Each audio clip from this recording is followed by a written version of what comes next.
Assalamualaikum warahmatullahi wabarakatuh. Perkenalkan, saya Nisma Yulia Dwi Agara dari Prodi PGMI semester 5. Di sini saya akan meresensi tentang novel berjudul Rasa dari karya Terilie.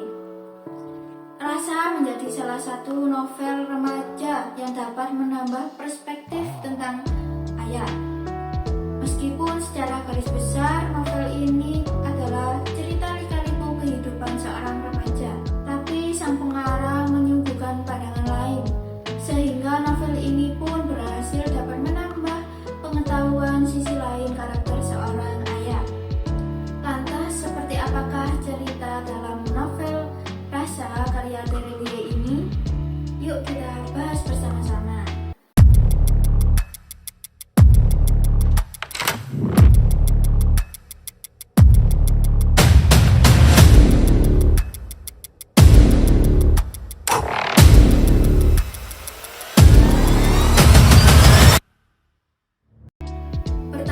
Identitas novel berjudul Rasa, pengarang dari Darwis atau Terilie sapaan akrabnya, penerbit Sabah Grip Nusantara. Cetakan pertama April 2022. Tebal halaman kurang lebih 421 halaman. Yang kedua, sinopsis dari novel Rasa. Secara garis besar, novel Rasa ini menceritakan lika-liku kehidupan seorang remaja bernama Linda atau Lin sapaan akrabnya. Dia seorang remaja SMA yang memiliki ketertarikan di bidang fotografi, sehingga dia pun bekerja di salah satu studio foto selepas dari sekolah. Lin merupakan anak kedua dari dua bersaudara. Meskipun demikian, dialah bukan anak yang manja. Justru Lin adalah gadis yang tangguh dan mandiri. Oh iya, dia itu sedikit tomboy dari kedua sahabatnya yang begitu feminim. Kedua sahabat Lin bernama Putri dan Jo. Tentunya keduanya memiliki latar belakang kehidupan keluarga yang berbeda-beda. Namun Lin begitu menyayangi keduanya. Pada dasarnya, Lin dan Putri sudah kenal sejak kecil. Tapi suatu ketika keluarga Putri memutuskan untuk pindah, sehingga mereka dipertemukan kembali waktu di SMA. Berbeda dengan Jo adalah teman sebangku Lin. Jo merupakan anak dari sutradara terkenal se-Nusantara. Namun, gaya hidup dan sikap Jo sederhana. Itulah yang membuat Lin nyaman dengannya. Ngomong-ngomong, konflik dari cerita ini tidak jauh beda dengan cerita remaja pada umumnya. Tentunya pada konflik yang terjalin antara Lin dan Jo yang tengah kasmaran dengan orang yang sama. Namun beruntung Lin dan Jo memilih untuk mengesampingkan rasa suka itu dan memutuskan untuk menjaga persahabatan mereka. Namun di sisi lain dari novel ini yang membuat tertarik yaitu cerita konflik keluarga Lin dan Putri. Ada kiranya konflik tersebutlah menjadi puncak cerita, sebab keterkaitan antara konflik Lin dan Jo sempat dialami kedua orang tua Lin dan Putri. Seperti yang telah saya jelaskan sebelumnya, beruntung Lin dan Jo memilih untuk mempertahankan persahabatan mereka. Namun dari kisah kedua remaja tersebut berakhir kurang beruntung.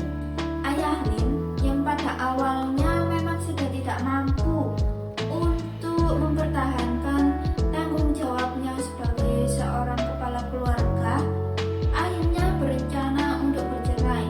Berbulan-bulan perceraian dalam situasi tersebut, sang ayah menjalin hubungan dengan ibu Putri yang ternyata itu adalah seorang masa lalu. Kemudian tanpa mereka sadari, Putri tengah tumbuh di rahim sang ibu. Lantas di sisi lain,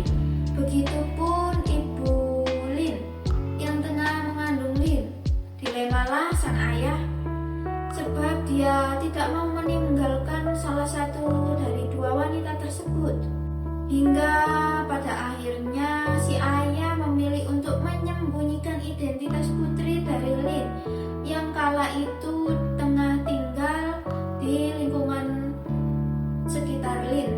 Pada waktu itu Lin tidak tahu siapa putri dan mereka bersahabat sejak kecil.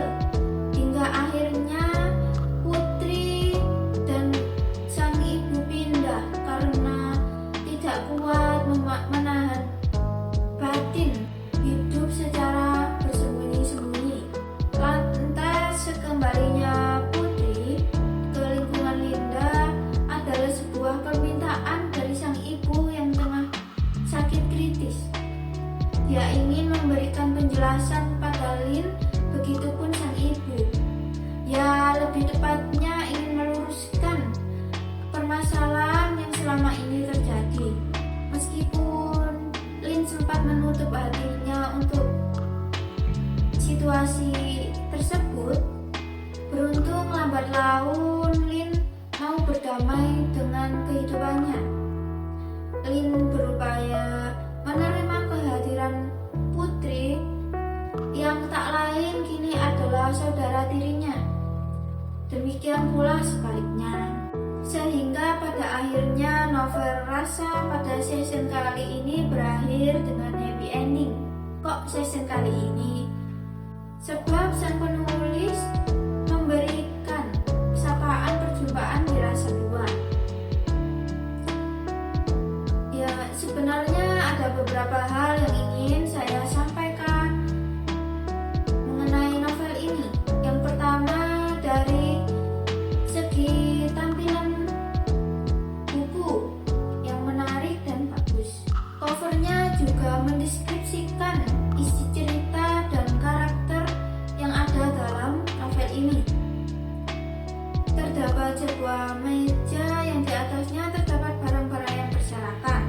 Barang-barang tersebut seperti topi butut, novel, handphone dengan kabel charger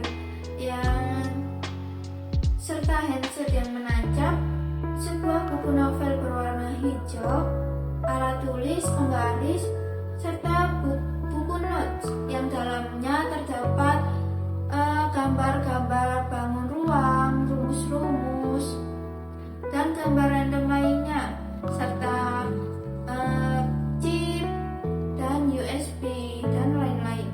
Seperti yang dikatakan sebelumnya, cover ini mendeskripsikan alur cerita ini.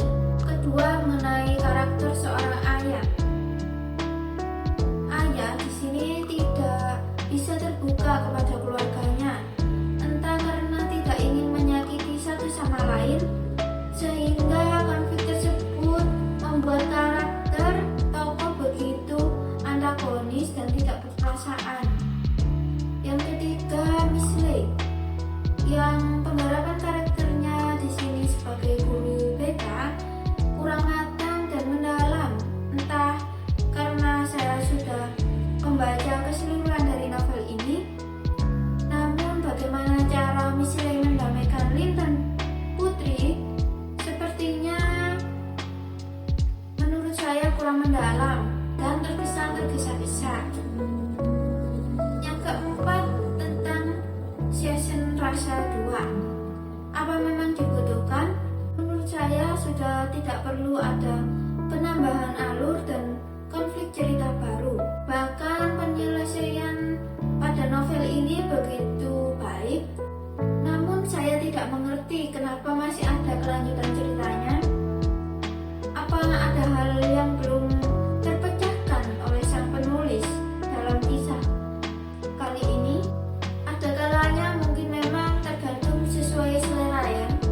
Cerita dengan kisah remaja seperti ini menurut saya membosankan jika ada serinya, kecuali jika seperti kisah petualangan pada novel serial Bumi oleh pengarang yang sama.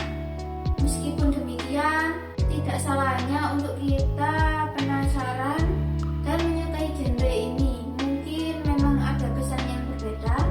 Oleh sebab itu, mari kita berdiskusi. Bagaimana kalian yang sudah membaca novel ini? Kira-kira bagaimana pendapat kalian? Apakah menurut kalian memang perlu ada kelanjutan ceritanya? Ataukah sependapat dengan saya? Terima kasih atas perhatiannya. Cukup ini saja yang dapat saya sampaikan. Resensi novel Rasa karya Terelie. Kurang lebihnya mohon maaf. Wassalamualaikum warahmatullahi wabarakatuh.